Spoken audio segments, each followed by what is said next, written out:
Congratulations on purchasing your Rambo bike. We know you're eager to hit the trails and start riding on your new e-bike, so here are a few tips and tricks before you head out on your first ride. To remove your battery, simply insert the key provided and rotate it clockwise. Then rotate the handle at the top of the battery counterclockwise. This will remove the battery completely from the frame. When it's fully charged, you can reinsert the battery into the frame. The best way to do this is by inserting the bottom of the battery first and then sliding the rest of the battery all the way into the frame. You can charge your battery by removing it from the frame and then plugging it into the outlet with your charger. Or you can also charge it while the battery is still in the frame by flipping open the cap at the top of the frame and then plugging the charger into the port. It's always good practice to charge your battery after each ride, but do not leave it on the charger for more than 8 hours. Be sure to keep your battery between 70 and 80% charged if you're storing it for more than a few months at a time. When storing your battery for long or short term, be sure to keep it in a dry space between 45 and 85 degrees Fahrenheit. Anything above or below is considered extreme and not healthy for battery life. Also be sure to remove your battery from your bike when transporting it outside your vehicle, or when securing it to a bike hauler. Once the battery is fully charged, you can power it up with the LCD screen. To do this, press and hold the power button until the display turns on. The up and down arrows will allow you to adjust the power assist level on your bike. Tapping the up arrow button will increase your power assist level, and tapping the down arrow button will lower your power assist level. You have 5 different power assist levels, with 5 being the highest. When you're riding and you come to a complete stop, your power assist level will automatically drop back down to 0 after 10 seconds. You can enter and exit your ride stats by clicking the M button once, and then you can enter your settings mode by holding down the M button for a few seconds. In this mode, you can make many adjustments, like being able to adjust your bike class setting. As you can see, we're currently in Class 4 as displayed on the LCD screen. To change that, hold down the M button to enter the settings, and then click on Basic Settings with the M button. Then scroll all the way down to Ride Mode with the arrows. Select it with the M button, and from there you can change to any other class. Once you have your class selected, you can then scroll and exit your way back to the main settings page. Once there, you can then hold the M button down to exit the settings. Now we can see on the main screen that our class mode has been successfully changed, and then you can simply power down the LCD screen by holding down the power button. You can adjust your drive mode by switching from front wheel to rear wheel and to all-wheel drive with the controls on the right side of the handlebars by clicking up or down on the switch. You'll also see that this is indicated on the LCD screen with the green highlighted F standing for front wheel drive, the highlighted R for rear wheel drive, and all-wheel drive will be activated when the F and R are both highlighted. In pedal assist modes 1 through 5, you can use the thumb throttle to help propel you along. You can adjust and control your headlight with the switch controls on the left side of the handlebars.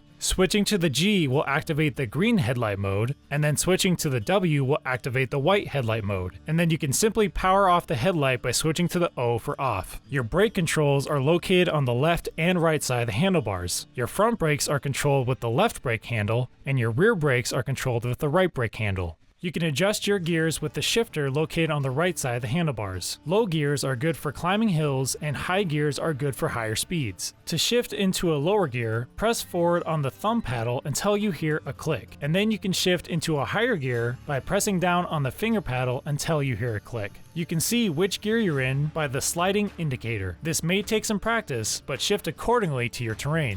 Before adjusting your seat, keep in mind that there is a minimum insertion length marked on the seat post. You'll want to adjust the seat post height so your knees are almost locked out at the bottom of the turn. To do this, you can sit on your bike while stationary and pedal backwards. There should be a slight bend in your knee as shown. This means your seat post height is set correctly. To maximize comfort, you want to adjust your handlebars in a way that feels most natural and practical. This may require adjusting your handlebars with the provided Allen wrench. Loosen the bolts slightly and then rotate your handlebars back and forth. Once you have a comfortable position, you can then tighten the bolts back down. Ideally, you want your wrists to be straight when touching the brakes, not too high and not too low, and your elbows should be slightly bent when holding the handlebars. Before riding, you should always check your tire pressure. You may need to add more air. Ideal riding air pressures may vary depending on terrain, but between 7 and 15 psi is a good pressure to stick with. The final thing to do is to have a good brake burn-in procedure. In a controlled and clean environment, and preferably on pavement, get your bike up to a good speed of around 8 to 10 miles per mph. Firmly and evenly apply the front brakes until the bike almost comes to a complete stop. Repeat this step 20 times for the front brake and then 20 times for the rear brake. This must be done separately to ensure a good brake burn-in procedure. One final thing to do before heading out on your Rambo bike is to have a good check to make sure all the bolts and adjustments are secured tightly to your bike from the initial assembly. We have organized a checklist that you can use to go over with on your bike. This checklist should be included in your Rambo box. If not, there is also a link in the description where you can download this checklist.